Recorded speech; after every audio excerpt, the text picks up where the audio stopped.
हरे कृष्ण। उत्कलखंड ओडिशा सनातन धर्म रे जहार स्वतंत्र स्थान रही। पद्म पुराण रे वर्णना अछि चत्वारस्ते कलो भव्यात् उत्कले पुरुषोत्तमात्। सनातन धर्म रे प्रामाणिक चारि संप्रदाय अछंती। माध्व गौड़ीय संप्रदाय, श्री संप्रदाय, रुद्र संप्रदाय और कुमार संप्रदाय। यही चारि संप्रदाय माध्यम रे भगवान को पाइबार ज्ञान और भगवान कर भक्ति ए जगत रे प्रसारित हुए। पद्म पुराणर भविष्यवाणी अनुजाई कलिजुगरे उत्कल खंडर पुरुषोत्तम ठारे एई चारि दर्शनर संगम रे एक नूतन दर्शन प्रकाश पाइब और सेई तत्व समग्र जगतर अंधकार दूर करी जीव मानंकु भगवान कर भक्तिर आलोक प्रदान करिब।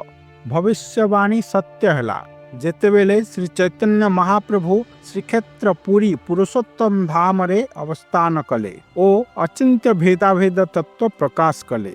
आज सेही दर्शन समग्र विश्व रे प्रचारित होउची माध्व गौड़ीय वैष्णव संप्रदाय द्वारा। विश्वर अगणित जीव आज वैष्णव धर्मर शरण नहीं बंचिबार नुआ आशा पाइछंती, निज जीवन को सफल करिछंती।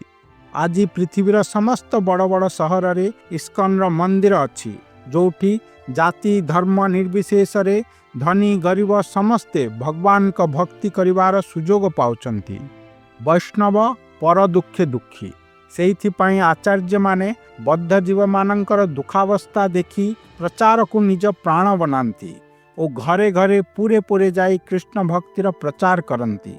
एसी भक्ति वेदांत स्वामी शील प्रभुपाद जी महाराज सेमिति जने आचार्य जे महाप्रभु वाणी को भारत वर्षरु नहीं समग्र पृथ्वी रे प्रचार करथिले। महाप्रभु भविष्यवाणी थिला पृथ्वी ते आचेदत नगरादि ग्राम सर्वत्र प्रचार होइबे मोर नाम। एई संकीर्तन आंदोलन समग्र पृथ्वी रे प्रचारित हेबो याकू से सत्य करथिले। एई गौड़ीय भक्ति धारा समग्र विश्व रे प्रचार हैला। हेले चैतन्य महाप्रभु को निज स्थान जोठी यहाँ आरंभ होइथिला सेई ओडिशा माटी उत्कल खंड रे इस्कन प्रचार नथिला। श्रील प्रभुपाद समग्र विश्व रे प्रचार करुथिले हेले ओडिशा रे करू नथिले। से अपेक्षा रे थिले एपरि जने साधुंकर जे तांकु उत्कल भूमि को नहीं प्रचार कराइबो। पूर्व अध्याय रे आम्भे सुनिथिले जे भगवान कृष्ण द्वारा प्रेरित जने साधु ए जगत को आसी निज आचरण द्वारा भगवान कर दिव्य संदेश समग्र ओडिशा और देश विदेश रे प्रचार कले। आम ओडिशा माटी गौरवान्वित होइछि काहेकिना से साधु जनक एई उत्कल खंडर।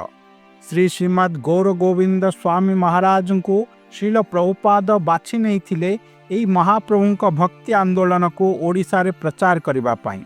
श्रील प्रभुपाद सारा विश्व रे 107टी मंदिर स्थापना कला परे तांकर शेष 108तम मंदिर से पुरुषोत्तम क्षेत्र जगन्नाथपुरी द्वारदेश एकाम्र क्षेत्र ठारे 1977 रे भित्ति प्रस्तर स्थापन कले और ताहार दायित्व देले तांकर अन्यतम शिष्य श्री श्रीमद गौर गोविंद स्वामी महाराज को।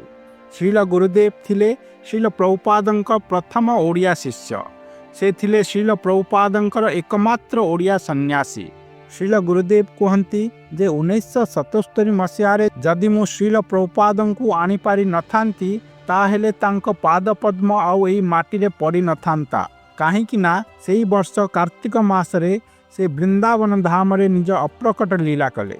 1977 मसीह श्रील प्रभुपाद भुवनेश्वर आसी एठारे 17 दिन काल निज शिष्य गौर गोविंद स्वामी महाराज का सहित बास कले। एई भुवनेश्वर इस्कन रे अवस्थान करिबा समय रे ही श्रील प्रभुपाद श्रीमद् भागवतम र 10म स्कंधर अनुवाद आरंभ करथिले। नित्यानंद त्रयोदशी दिन निज शेष मंदिर र शिलान्यास करी वृंदावन प्रत्यावर्तन कले। आमे ओडिशावासी बहुत भाग्यवान। श्रील प्रभुपाद जी महाराज तांको पदधूलि रे एई स्थान को कृपामंडित करिसंती। प्रत्येक ओडिशावासी मानंक पई एई इस्कन भुवनेश्वर एक तीर्थ क्षेत्र सदृश जेउठारे दुई दुई जन महाभागवतंकर कृपा विद्यमान। निज गुरुंक आदेश को निजर जीवन करी श्रील गौर गोविंद स्वामी महाराज गुरुदेव ओडिशार पुरपल्ली रे महाप्रभुंकर संकीर्तन आंदोलन को घरे घरे पहुंचाइले। दीर्घ 14 वर्षर कठोर साधना परे 1991 से निज गुरुंक शेष प्रकल्प श्री श्री कृष्ण बलराम मंदिर प्रतिष्ठा कले भुवनेश्वर ठारे। दुई शुद्ध भक्तंकर ए समस्त गतिविधि साधारण शोभा जाउथिले सुद्धा भगवत प्रेरित थिला। यह सबु केमिति घटिथिला ए घटनाक्रम सबुथिरे भगवान और तांक शुद्ध भक्तंकर सुंदर लीलामान विद्यमान, जहाँ सबु आमे लोकलोचन को आनिबा पाई प्रयास करिबु। काहेकि ना भगवान और तांक शुद्ध भक्तंक लीला कीर्तन और श्रवण ए जगत और समस्त जीवंकर कल्याणकारी अटे। भगवत कथा कीर्तन आम्भर समस्त अमंगल दूर करी कृष्णंक पाद पद्मरे आम मानस को स्थिर कराए। आगामी अध्याय रे श्रील गुरुदेव भुवनेश्वर अवस्थान करुथिबा समय प्राथमिक दिन मानंकरे घटिथिबा एक अत्यंत रोमांचक लीला आमे नहीं कि आसिबु। हरे कृष्ण।